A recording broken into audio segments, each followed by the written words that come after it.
ছিল জ্যাক।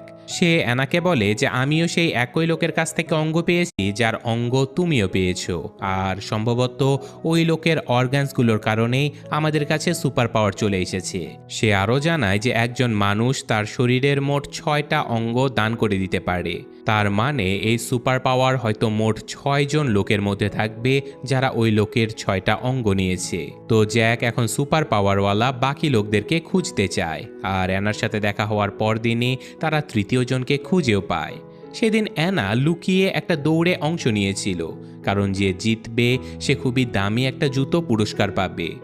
আর অ্যানা তো খুব সহজেই সবাইকে পেছনে ফেলে এই ম্যাচ জিতে যায়, আর সে নিজের জুতোটা দেখতে থাকে। তখনই একটু বয়স্ক ধাঁচের একজন মহিলা তাদের কাছে চলে আসে। সে বিনামূল্যে সবাইকে ড্রিঙ্কস বিতরণ করছিল, কারণ সে নিজের কিডনি ট্রান্সপ্ল্যান্ট করেছিল আর সে এখন পুরোপুরিভাবে সুস্থ। এই কথা শুনতেই